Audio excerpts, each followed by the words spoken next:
छत्तीसगढ़ के बहुचर्चित झीरम घाटी नक्सली हमले के मामले में 13 साल बाद न्यायिक प्रक्रिया निर्णायक मोड़ पर पहुंच गई है। मामले की सुनवाई अब अंतिम बहस के चरण में है। सोमवार को केंद्रीय जेल जगदलपुर से 10 बंदियों को कड़ी सुरक्षा के बीच अदालत में पेश किया गया। वहीं न्याय में देरी को लेकर कांग्रेस और भाजपा के बीच सियासी बयानबाजी भी जारी है। देखिए इस पर यह खास रिपोर्ट। 25 मई 2013 बस्तर की झीरम घाटी नक्सलियों के हमले ने पूरे देश को झकझोर दिया था।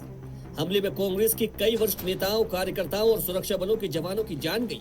11 आरोपियों के खिलाफ चल रहे ट्रायल में अभियोजन पक्ष दस्तावेजी और मौखिक साक्ष्य पेश कर चुका है। एक आरोपी की मौत हो चुकी है और अब अंतिम बहस की प्रक्रिया आगे बढ़ रही है। दोनों पक्षों ने अपना दलील रखी है। मैंने बचाव पक्ष के ओर से पैरवी किया है और मैंने भी अपने पक्ष की पक्षकारों की ओर से मजबूती से दलीलें रखी है। न्यायालय ने जो है 31/8/26 के लिए फैसले के लिए सुरक्षित रखा है। मामला अंतिम दौर में पहुंचते ही सियासत भी तेज हो गई है। कांग्रेस ने एनआईए जांच और न्याय में देरी को लेकर केंद्र सरकार पर सवाल उठाए। भाजपा ने कांग्रेस पर झीरम मामले में राजनीति करने का आरोप लगाया है। गृह मंत्री विजय शर्मा और पूर्व मंत्री अमरजीत भगत ने मामले को लेकर अपने अपने पक्ष रखे। नक्सलवाद के समापन के लिए जो पुनर्वास नीति बनी थी उन्होंने भी बनाई थी। हालांकि उन्होंने 2023 में बनाई थी, जब सरकार का आखिरी वर्ष था। उन्होंने पहले नहीं बनाई।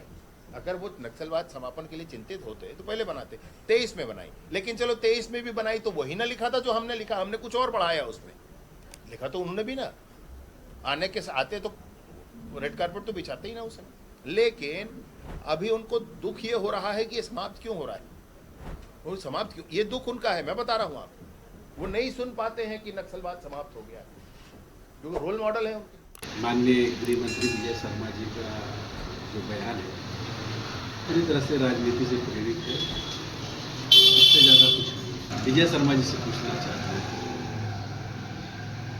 अगर आपके बात में दम है तो झीरम घाटी में मरने वाले सारे कांग्रेसी थे कि नहीं? जब सरकार आपकी थी, सुरक्षा जवाबदारी आपकी थी, नक्सली घटना आपके सरकार में हुआ, वो मारे गए पूरे कांग्रेस के नेता, और इस प्रकार की आप बात कर रहे हैं तो अपने आप में हास्यास्पद है। आप जो भी बात करते हैं माननीय गृह मंत्री जी, तार्किक बात करिए, आप एथेंटिक बात करिए। आपके पास इसका कोई साक्ष्य है तो आप गृह मंत्री हैं, लोगों को अंदर करिए। झीरम घाटी घटना में अगर आज आखिरी सुनवाई हो रही है, हम चाहते हैं, कांग्रेस पार्टी चाहती है कि जो परिवार झीरम घाटी में शहीद हुए वो परिवार न्याय चाहता है। कांग्रेस पार्टी न्याय चाहती है, प्रदेश की आम जनता न्याय चाहता है। लेकिन क्या सच्चाई क्या सामने आ पाएगी? क्या वो षड्यंत्र आ पाएगा सामने? जिन्होंने भारतीय जनता पार्टी की सरकार में इनके इशारे पर जो घटना घटी, पूरी तरह से सरकार इन्वॉल्व था, क्या ये सच्चाई आ पाएगा? कोई बड़े सरकार के लोगों का नाम आएगा जिस समय तत्कालीन सरकार थी, या फिर उन टॉप मोस्ट नक्सलियों का नाम आएगा? अभी देखने वाला सवाल है। सोमवार को 10 बंदियों को अदालत में पेश किया गया। सुनवाई के बाद अब सबकी नजर अगली कार्यवाही और अंतिम बहस पर है। फैसले की तारीख अभी तय नहीं है। 13 साल बाद अंतिम बहस शुरू होने से पीड़ित परिवारों की न्याय की उम्मीद बढ़ी है। अब निगाहें अदालत के फैसले पर टिकी है।